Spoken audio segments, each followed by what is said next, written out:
Raider Nation, what is going on? Eddie Paskal here back at the Intermountain Healthcare Performance Center with my guy Jesse Merrick. And thank you for hanging out with us for another episode of Upon Further Review, brought to you by our pals at Chorus Light.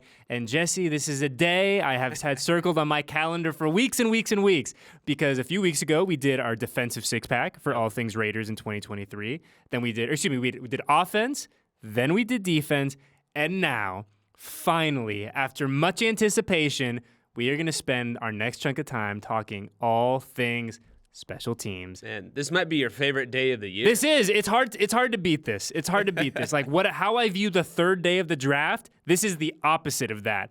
Excitement, energy. Yeah. Let's get into it. You are our guest, and I think it's been a while since we did this. I think I went first last time, so take us away, my friend. All what do right, we got? Sweet, man. We'll get it going with one that's probably going to be like the hot button question for everyone, once training camp starts and everything like that in terms of the battles. Who wins the return job, the primary kick return job, I would say, in that sense, or punt return too. Yeah. So just for a little a trip down memory lane, if we're looking at what the Raiders did last year, Amir Abdullah, primary kick return guy, 26 returns. If we shift to punt returns, a split job really between Keelan Cole and Hunter Renfrow. Keelan returns 13 punts, Hunter returns 11. So who takes the job this year? And you got to imagine also amongst the guys that you just named, Trey Tucker, DeAndre Carter, those are probably the guys in the mix, and maybe a couple wild cards once they do start practicing. 100%, and that's the beauty of training camp, right? Is that we are going to see a lot of guys get an opportunity to do this, right? We're going to see a lot of guys get some run, and it is funny though, and I not in like a disrespectful way, but you're going to see guys back there, and they're going to have a really hard time catching the ball, seeing it come out, and because it's a completely different skill set than what a lot of these guys do there for their day jobs. So you're going to see guys that are like, oh man, he's super fast, he's shifty with the ball in his hands, but he can't catch the ball. Yeah. Can't do it. It's tough. Like, kick return isn't that bad in terms of catching the ball, but a punt return, like, that's a hard one to catch and track, especially when you got a guy like AJ who can put some spin on it. If it's a windy day, that's going to give guys fits. So, like, that is an enjoyable part to watch, maybe sadistically watching some of these guys try and struggle to do it, because it's hard. Yeah, it is 100% hard. What is my gut tells me it's going to be Amir again. Yeah. That's what my gut tells me. Would I be surprised, though, if someone came out of if we saw Trey Tucker really get a lot of burn and say, hey, this is going to be my, part of my pie in 2023? I would not be surprised at all. But my gut tells me as we record this on the day the rookies report, Jesse Merrick. Yeah. Ooh. Like, as this is published and released to the world, the rookies are, if they haven't walked into the building, are walking in momentarily. Exciting time of the year. But I'm going to say Amir. I'm going to say Amir with the caveat of Trey Tucker. Yeah. What do you got? So just to, for argument's sake, because I think Amir is probably going to be the leader in the clubhouse in this one. I don't think we're going to see Hunter Renfrow back there. I think health is one thing that they have in mind with him, is that, and I think that's something that a lot of fans, although he's been effective in that role, probably don't want to see him back there. So I think Trey Tucker is going to be number 2 in line there on that one. So I'm going to say, just for argument's sake, that Trey Tucker wins this job. I mean, the kid ran a 4.4 40, had 2 returns for a touchdown at Cincy. Just looking at the tape and the explosiveness that he brings to the table, he seems tailor-made to come in and kind of cut his teeth in that position in the NFL, and that's how he starts to catch some eyes from the coaches and maybe get himself in the mix on offense. But another guy to watch too, DeAndre Carter. I was looking at it. He returned 108 punts, 107 kickoffs throughout his career. But having said that, he does only have 1 kickoff return in his entire career. Granted, those are very hard things to do in today's NFL. Yeah, and I think you brought up a great point we talked about it a few weeks ago with the defense, and when we were talking about all things defense, and just the familiarity of guys being put in a certain role, right? If memory serves, we were talking about Devine and Robert Spillane and familiarity wearing that green dot, right? And I think you bring up a great point where you talk about Trey Tucker, who has done this. And granted, it's at the college level, so it's a different game a little bit, but it's still a guy, to your point, who has tracked a punt, who has done it in inclement weather, who has been like, hey, and we've talked about this a bunch, where there's times during the year where your job as the punt returner, wave your hand, catch the ball. That's all you need to do, right? Because we've seen so many times how things get funky, how things get weird on some of those kick returns, on some of those punt returns, and you just need a guy who ultimately can catch the ball and provide that safety net and provide ball security. So yeah, I think it'll be really interesting to see what Trey does in that role. Because I think he is going to get chances to show what he can do with the ball in his hand. But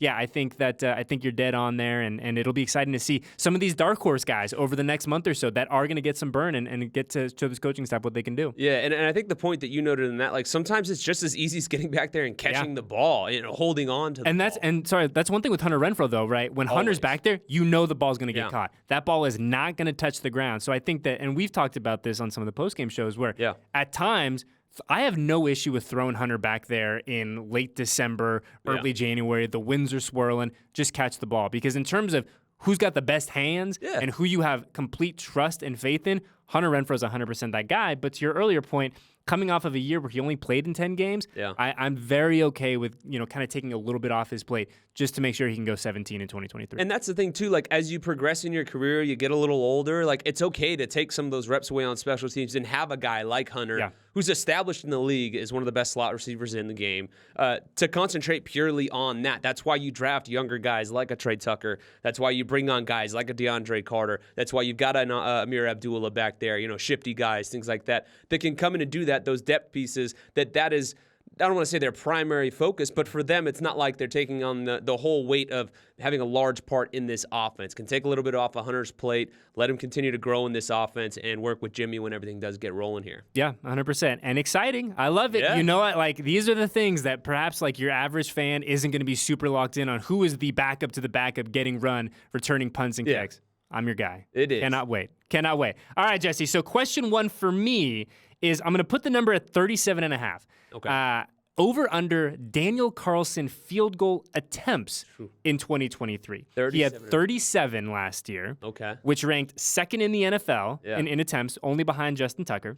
And he was, I take that back. He was second in field goals made behind Justin Tucker, tied for third in attempts. So however way you cut it, our man Daniel Carlson was very, very busy in 2023. So you said 37 attempts? 37 attempts. Gotcha. So if I'm going to give you 37.5 in 2023, over and under. I'm going to say under, and that's something I think Raider Nation will be rooting for. I think they want to see our guy Cash Money Carlson kicking a lot of PATs and not field goals. So for the sake of having a guy in Jimmy G who's going to be leading this offense, Josh McDaniels, another year with this team, calling the shots, the added depth and playmakers on offense, the offensive line being in a better position as well. I think the Raiders are going to break through, score more in the red zone. That's also something that Jimmy G, when healthy, does better than a lot of people in the league. That's a big reason why you bring him into the building, is to be a more efficient team in the red zone. So I'm going to say under. Not a knock on Carlson, but more so a boost to this offense and what they can be with all the pieces that they do have. And that's something that I think that Raider Nation will be stoked about. Yeah, and I'm going to agree with you. I'm going to take the under as well. Simply for all the reasons that you said. And when we look at what Jimmy brings to this offense when healthy, right? Like, this is a guy who thrives in the red zone, who understands, and I don't want to say it's like a different game in the red zone, but it has a different little flavor down there closer to the goal line. And this is a guy who's made himself a lot of money, who's been really successful, who's won a lot of games, putting 6 on the board instead of 3. So I would love, in a perfect world, right, we see those attempts come down for the Cash Money man, but we keep that super high 50-plus yard percentage.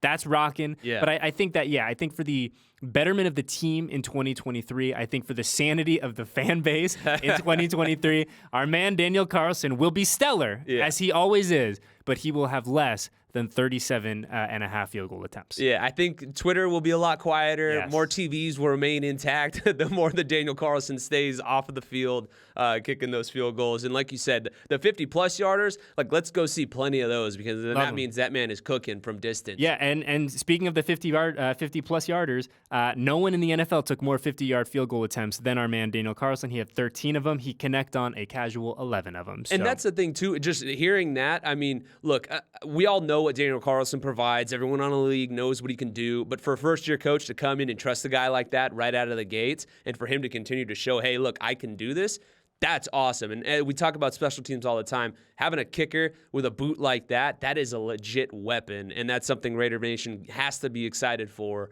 just, again, hoping maybe not as many actual attempts as well. Yeah, and, we talk about all the time, too, like, especially in some of those late-game situations where you just need 20 yards, 25 yards, 30 yards, and you know that you have anytime that you cross midfield, you know you have a legit shot at putting points on the board, knowing you have Daniel Carlson and that triumvirate back there. But yeah, I think we all agree, have the number come down a little bit. Yeah. More touchdowns, less field goals, and all of us are going to sleep better and enjoy our Sundays in 2023. Yeah, that's a ratio Raider fans are definitely going to love. That's for sure if that comes to fruition. All right, so as we're moving on now here, my next question, we're going to keep it on some of the younger guys here with this one. Which rookie not named Trey Tucker will become a special teams impact player for this team? Because I think Trey Tucker is the guy, myself included, we're all kind of watching for the special teams role, but specifically as a returner, seeing if you can pop there in that front.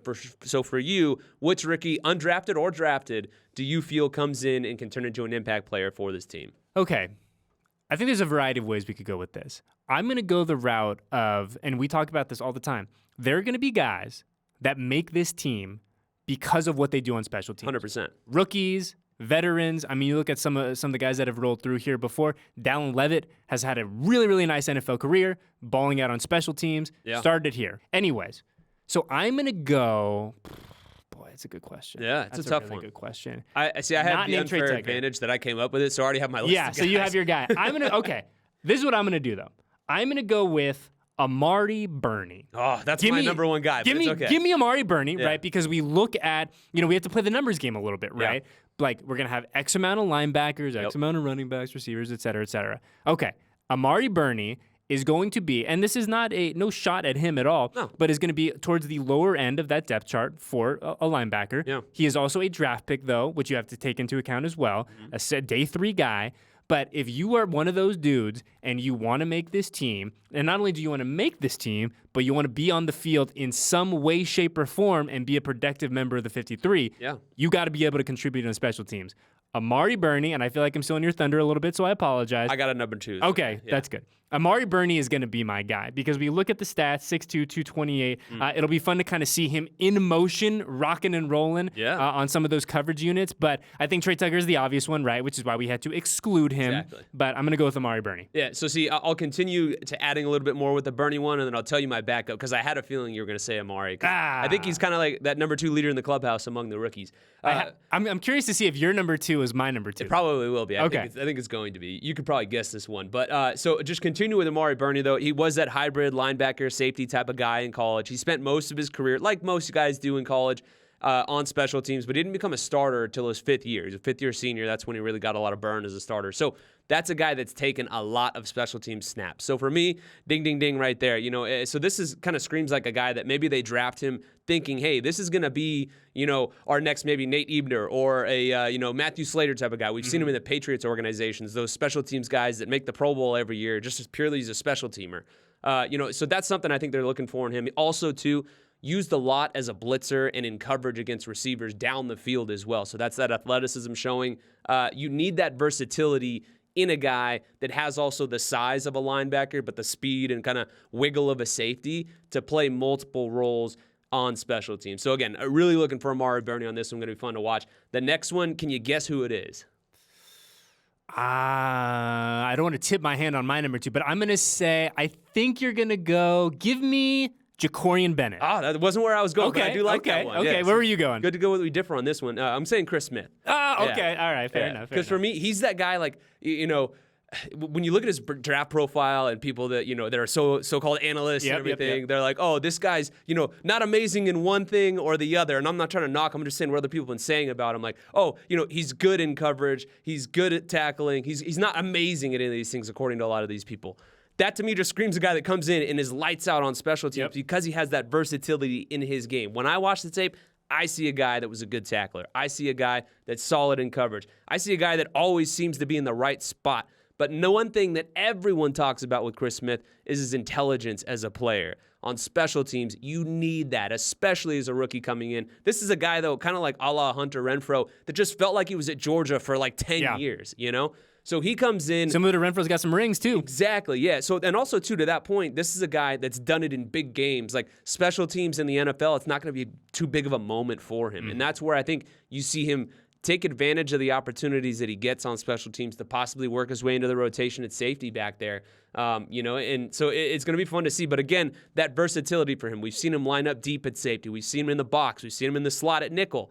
So there's so many different things that he can do that I think adds to the versatility of how they can use him on special teams. So I'm excited to watch him do his thing. And the other thing to kind of just wrap up Chris Smith is, in all the people that we've talked to, and granted it's only been a few months, one of the first things that comes up when you discuss him is his leadership, his 100%. team first kind of guy, right? Yeah. And if you want to be a dog on special teams, you have got to be a team first kind of dude, right? You have to, and we hear it all the time, you have to have a special mentality. You have to be a certain type of guy that is willing to run down at full speed, cover a kick, cover a punt, be in protection. Like, you have to be a certain kind of dude, and you have to be selfless, willing to sacrifice your body, and everything that we've heard from Chris Smith very much feels like he kind of lives in that realm. 100%. When I was in college, and granted they don't do this anymore, but they used to be able to do the wedge on kickoff return, and we had a guy every year. They were the wedge buster. That guy that just runs down there, kamikaze, gonna blow whoever it is up. To me, Chris Smith seems like a guy that would go in there and stick his nose in there, just madman playing like his hair's on fire going in there. And those are the guys that are exciting to watch on special teams. Obviously, there's less of that in the NFL, and we'll get to more of that with your question too as well. But excited to see that. Also, to the note on Jacorian Bennett, I think he's another one that's going to be fun to watch. Corners, for whatever reason, this is coming from a former receiver, they just usually make better special teams players than a lot of receivers do. The tenacity that they bring, not only as a gunner running down and covering kicks and punts and whatnot, but also being the guy that covers the gunner as well. He's got some nastiness to his game. That's a great spot where you can get more and more reps trying to cover guys as well. So another guy that's going to be fun to watch once the special team starts for him. Yeah, a great month-long battle. And that's when we'll really see kind of take shape during the preseason, right? Like, we'll get a certain idea of who's probably going to get a chance to play those roles in those 3 preseason games in camp. But those three preseason games, man, that is going to be where these guys, people are going to earn jobs. 100%. They are going to earn jobs. They are going to get a nice little paycheck and make a team balling out on special teams. I will go question 4 to you, and we will return to friend of the program, Daniel Carlson. All right. And it is no secret that I'm quite fond of Mr. Carlson personally and professionally. And I have banged this drum for the past couple years. So, Jesse Merrick, I ask you, is this the year, is 2023 the year where people start actually putting him, rightfully so, in the conversation with Justin Tucker as the 2 best field goal kickers in the NFL, and candidly, a tier above everyone else? Is this the year? Because I don't want to get upset and go back through the numbers like He's we getting did upset, last folks. year. I'm working myself up already. But there is a very legitimate argument that Daniel Carlson, statistically speaking, and I all know how much we love the numbers, statistically speaking, was the best kicker in the NFL a year ago. Justin Tucker's a Hall of Famer. He is a beast, a legitimate GOAT. But is this the year where Carlson finds himself in that conversation of Carlson and Tucker, Carlson and Tucker, Tucker and Carlson? Yeah, that's a good question, man, and I hope so. I hope they put some respect on my man's Please name. do. He's out there. He's done it with the consistency, too. That's incredible. I think a big thing that will go a long way in helping him get that respect on the national scale will be what the Raiders' record is in those close games. Yes. Obviously, that wasn't great last year. The year prior, it was. He had a lot of game-winning field goals. So if he continues that and he's able to come through in those clutch moments, then heck yeah. I mean, if he's able to win some games on the national scale, that's where more people will start to take notice of him. I think it's a little tougher, when your record is what it is. It's not a great record. Sure. It's a little harder for a kicker to get some of that love. So I'd imagine if the Raiders start performing better in those close games next year and Carlson's more involved in that, people will have to take notice. And then maybe they dive deeper in the numbers and say, hey, this is a guy that maybe kind of slipped through the cracks. We haven't realized just how solid he's been. Yeah, and I think the other big part of that, right, and it's, the reality is that Justin Tucker has done this in the playoffs year after year after year after year, right? And so if Daniel wants to be included in that conversation and, taking out disregarding the numbers that everyone's so fond of using, right? He's got to have those moments, right? And that is certainly not a knock on Daniel at all. That's just the reality of where this team has been the past several seasons, right? But going back to the numbers for just a second, Mr. Carlson finished last year with a 92% field goal completion rate. Mr. Tucker's, 86. We talked about the excellence in the 50-plus yard range. Carlson had 11 of them. Justin Tucker had 9. In terms of blocks, which I know there's a lot that goes into that, Tucker had 3. Carlson only had 1. I can go on and on and on and on, right? And the last thing I ever want to do is disparage Justin Tucker. That is the last thing I want to do. As a friend to all specialists, I want to lift them up. I want everyone to be in the discussion of Hall of Famers, and these guys are the best at what they do. Justin Tucker is objectively going to the Hall of Fame. The man is a legend. But all I'm asking for, can we just have a real conversation about how good our guy here in Las Vegas is? That's all I'm asking. Yeah, we should be able to. And the funny thing is like, we'll throw out stats about so many other like position players, and things like that. And stats can be tweaked and they can, send their own narrative and all these things. But it's like with specialists and kickers in particular, like all they have is their numbers. So, like that's what you're going to go off more often than not. So like that should carry much more weight. And so when you hear those numbers compared to Justin Tucker, like what's the deal here? I don't know. I really don't get it. So hopefully people start to take notice of that. Like I said, hopefully it's just of a much lesser sample size this year. Yes. Let's go like 92, 93% completion rate on like 28 field goals. How about that? Perfect. I mean, you get that. That's going to be, I guarantee you, if you get that, this Raiders team is going to have a winning record, and who knows what that record is and how close they are to competing. And just to spice it up, 10 for 12 from 50-plus. Give me that, too. Give me that. Man, all right. Cooking. My man is good. We all know he's good. Let's put a little respect on him in 2023. Jesse Merrick, what do you got? All right, so this is the one where we kind of go off the rails a little bit. We have a little more fun. Love it. We know the trio that included Trent Sieg from last year, how tight that group was. Yes. Obviously, a tough guy to see walk out the room. In steps Jacob Bobenmayer. And the question now is, as he joins this trio, there were multiple times when AJ said it was kind of like they all kind of morphed into one last year. They all kind of looked real similar. So I was looking at some pictures of Jacob. He's a pretty clean-cut guy, short haircut. He's got a little bit of the goat going a little bit. When does the AJ Cole effect take over for him? Because obviously we saw Daniel Carlson grow out the hair. I think he had said that his wife wasn't a huge fan of it. Yeah. All these different things. So when does Jacob start to take that on? We've seen the AJ Cole effect kind of take over the specialists there. How long does it take for that to happen? Oh, I think it's quick. Yeah. I think it's very quick. I think that, obviously the reality of the off-season program is you're here, but it's a different kind of grind, right? Yeah. It's a very regimented, scheduled. You can only be in the building on certain days for a certain time, et cetera, et cetera. Camp, they're here a lot. 24/7. They are here a lot. This is the home away from home, and especially for those three guys, Bobenmayer, Carlson, and Cole. Yeah. Those three dudes are together a ton, arguably more than any other position group in terms of hours and minutes spent together. So I think by the time that we emerge from training camp, we are going to have Bobenmayer he will have been cold. Is that the I think that's proper? A good way to do it. Yeah, he will be cold. He will be cold. Because, these guys are going to spend a ton of time together. We talk about AJ's personality all the time, a guy who is obviously a friend of the program, but is going to do some incredible things in the media space, hopefully in 20 years when he's done kicking a football. Oh, yeah. But he's an infectious personality. He is a guy that is, I think you use the proper term, he's very pervasive in kind of how the tentacles of the AJ Coldom of it all. Just takes over the group. Takes it over. So I think it's going to be quick. I think it's going to be rapid. I think it is going to be precision filled. But it's going to happen a lot sooner than we think. Yeah, I think so. I would say probably right around like a week and a half, 2 weeks into camp. That's when we start to see the growth kind of take hold there of Jacob as it kind of gets going.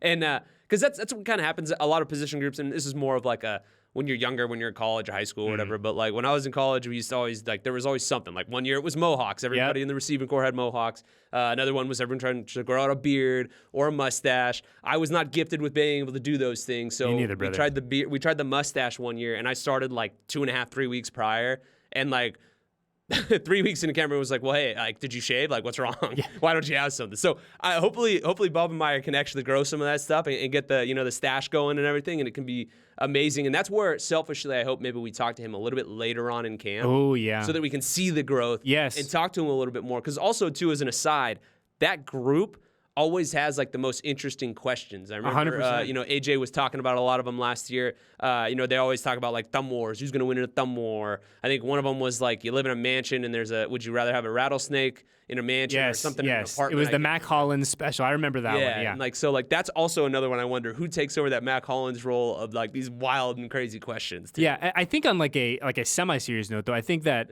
camp is going to be really important for those three dudes just to spend time together, 100%. Right? I mean, you look at what AJ is. AJ's at the top of his craft. Yeah. Daniel, as we've talked about a lot today, is at the top of his craft. Trent, incredible dude, and we wish him well in Dallas. Another guy who was really good at his job. Now you're throwing Jacob in there, and you kind of have to have him fit, for lack of a better term. He's kind of got to figure out what AJ and Daniel are about, what they like, what they don't like, how they like certain like little intricacies of their job, right? And how do you do that? How do you build that relationship? Time on task, and you spend time together. Yeah, and one thing that AJ said when he was talking, because obviously that's the hot button question surrounding that group. It's the biggest news, among those three in special teams. No doubt. When he just said, he's like, we need those reps. We need that time on task to continue to work on it. And like, a lot of people may be like, oh, well, all he's doing is snap the ball. Like, that's not an easy job. Yeah, and there's a lot that goes into it, too. 100%. There's a lot that goes into it. 100%. It's a very tough job to be able to do it. And like you said, there's so many things of like, it's different snapping to AJ than it is to snapping to whoever the holder will be. Well, actually, AJ is the holder, correct? Yeah. So snapping to AJ as the holder when he's holding it for Carlson. Yeah, and I think there's a level of, I don't want to say pressure at all because I don't think that's the right term, but there's a level of, hey, these guys were really, really good last year. Like, I have to make sure that I keep them really, really good. Exactly. Right? So I think that again, not a sexy thing to watch during camp, but definitely something to keep in mind. And I think, again, we talk about the importance of the preseason games. For those three guys in particular, I'm going to be really keyed in on how that operation goes. When it's live, we're counting down the clock. Yeah. The crowd's going crazy. Like, how does this look? How does this feel? And I think it's important to understand that, like, I don't think that by the second week, 10 days into camp, it's going to be 100%, it'll be a smooth operation, but I don't think it's going to be this flawless, we're kind of just on repeat here.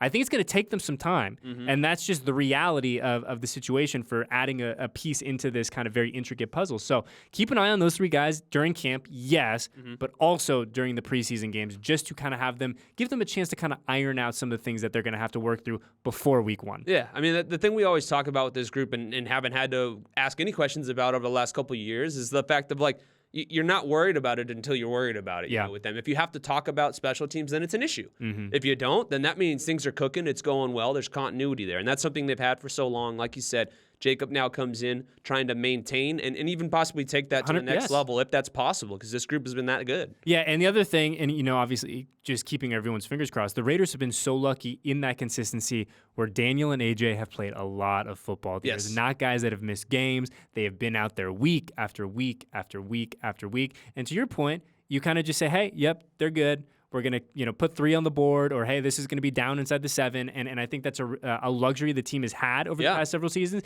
And obviously we're hoping that's the case again in 2023. But, Jesse Merrick, I will bring us home on this. This is it, right? This is 6, if memory serves. Yeah. 1 to 10. How big of an impact are the new kickoff rules going to have for the Raiders in 2023? The new kickoff rules going to more the college type of dealio, where you can have you can call for a fair catch anywhere within the 25. The ball is then advanced to the 25. Yeah. We could sit here and talk until we're blue in the face about whether we like the rule, do we not like the rule. I'm personally not a huge fan of it, but the reality is that the Raiders, along with the 31 other teams in the NFL, this is their reality. They got to make it work, and the teams that are really successful are going to be the ones that figure out how to make it work for them. So 1 to 10, how big of an impact is this going to be this year? I would put it maybe at like a 6 or a 7. Yeah. I think that's appropriate. Not too hot or too cold on it, But I also, look, I understand the idea and the thinking behind it. Safety. I'm 100%. All for stuff that makes the game safer. Yes. At the end of the day, this is a violent sport. It's the NFL. There are going to be violent collisions. But I am curious to see, how many times guys are like, oh, heck no, I'm not fair catching this thing. I'm going for it. But the fact that if you fair catch it anywhere within there, it's going to the 25. Like, that extra 5 yards does make a big difference, in terms of field position and stuff. So I am real curious to see how much it does impact the game, but I don't think it's going to be this massive one that a lot of us maybe think it will be. But definitely going to have an effect. I'm very curious to see, how teams find their way, not around the rule, because the rule is what the rule is, but like what their strategy is to going about it. And I think for me, this reminds me, and maybe like a smaller scale of the pitch clock in baseball, right? Everyone's going to, we talk so much about the pitch clock, the pitch clock. But after the first month of the MLB season, it's just reality, right? So I think those first couple weeks, I think let's call it that first quarter of the season, week 1 to week 4, I think we're going to see some funkiness. I think we're going to see some guys, I don't want to say forget the rule, but kind of get lost in that moment of, 100%. Hey, what can I do? What can I not do? Again, preseason will be really important for that. But I think that first month of the season, we'll see a little funkiness. But by the time we really kind of get into the groove of the regular season, I don't think we're going to talk about it all that much. I do think, to your point, there's going to be a very interesting layer of strategy involved in there. And I think that is going to evolve as the season goes on. But in terms of like the immediate, this is weird, what are we doing here? This is different kind of impact. A few weeks, we're going to work it all out. And then, like I said, once we get into the groove of the regular season, I don't think we're going to talk about it all that much. Yeah, for the younger guys, it's not going to be as much of an issue because they're coming straight from college. But for the guys that have been in the league for a while, okay, yes, it's something that's going to be drilled into their heads, I'm sure, every time they do any sort of kick return or anything like that. But, like, again, it's still tough. Like, when the live bullets are flying, like, trying to get out there and, like, remember that, which sounds so simple, but it's like these guys have so much going through their head while in that moment. So I am curious to see the first couple, really the 3 preseason games, but then even the first couple weeks of the season as well.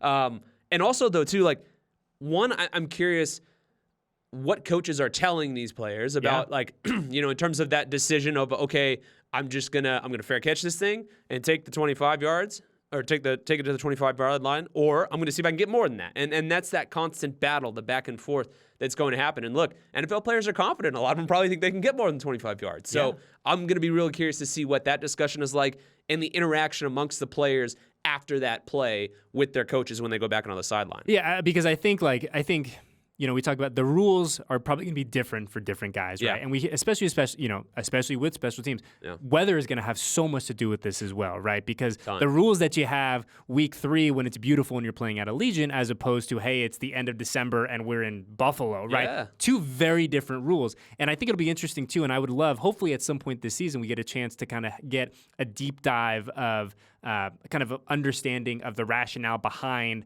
hey, this is our process, right? And obviously some of that will be kept behind closed doors, as it should. But to just get a little peek into kind of what coaches are thinking, the overall strategy. And I talked about earlier about how I think this is going to evolve a lot between, from September to the end of January. That's one thing I'm excited to kind of learn a little bit more about. Yeah, and another thing that's going to be interesting with this one too is, like, if you think about it, and this is like diving deep into it all, but like the guys on the coverage team. Okay, they're going down. So many times they're probably thinking, oh, hey, the guy's just going to fair catch it anyway.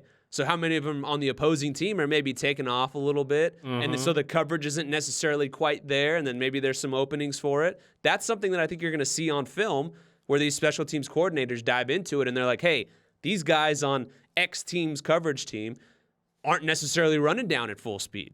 And that maybe opens the door for a possibility of, hey, let's take off instead of taking this. And not even the opportunity for a big play, but the opportunity for a penalty as well. Because I mean, we talk about the clear path foul in the NBA, right? When a guy gets caught on his ankles and he's like, oh shoot, like I gotta, oh, here we go, we'll just stop the play. So I think that it'll be interesting to me when all is said and done, and we kind of look back and boy, we're really getting into this. But special teams. Penalties as for the league across the board in 2023, how those kind of shake out compared to 2022. But I love teams, so am I proud that I'll probably spend an afternoon trying to track down those numbers in February? I'm not super proud of it, but I'm not ashamed either. I'll do it. I'll do something to do. It's different. It adds a little more flavor to it. Exactly, and never forget that special teams wins ball games, and 100%. Never, ever, ever forget that. Okay, Jesse, we have gone through 6, but really for us, we're just getting started because the Raiders Training Camp podcast is back. We are back better than ever. Season 3, I can't believe it. And when this comes out on Thursday, as I said, rookies will be in the building. The vets get here on the 25th. Crazy. And then the first practice numero uno, officially getting on, beginning the 2023 season is July 26th. And Jesse, you and I are going to have it all covered. We are going to go wire to wire through training camp. We're going to talk position battles. We are going to have some of the guys in the studio. We're going to have some fun because it is camp. It's long. It can be tedious at times. So we're going to try to mix it up, keep it fun and light and creative, and do some fun stuff. But man, I can't wait, dude. Season 3, let's do it. I'm excited. When I was driving down at the facility today, I was thinking of kind of, you go through the whole date in your head and everything, and it's been like, the crazy run for the Golden Knights. Again, shout out to them for getting it done. Absolutely. And winning the cup.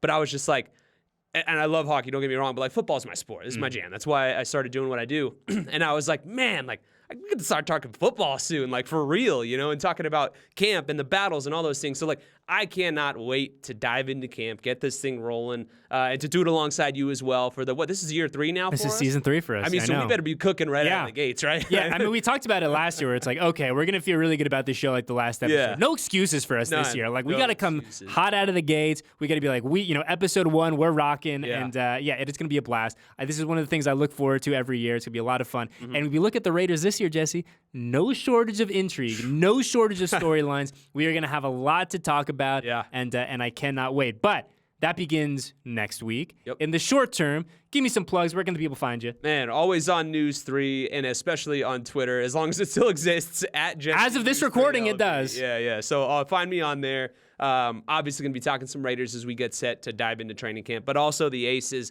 as they continue their dominance that they have, so far throughout the first half of the season. Yeah, our neighbors next door, crushing it. Killing it. Dominating. Well, for a few days, I guess we will enjoy a weekend. Yeah. Right? Why I mean, not? we got nothing. The rookies are here, but obviously our media coverage really ramps up in a few days after the rookies get here and the vets come into town. But a blast. This is a blast. I love talking all things special teams, and we're going to start doing this quick, fast, in a hurry, doing it for real in just about a week. So for Eddie Paskal, my guy Jesse Merrick, Ray on the ones and twos, and everyone else at Silver and Black Productions, thank you for hanging out with us, and enjoy the weekend, because when we come back next week, yes, we'll have our normal episode of Upon Further Review, but we are doing this thing for real. Buckle up, drink your water, stay cool, Las Vegas, and we will see you guys next week, same time, same place, for our first training camp edition of Upon Further Review.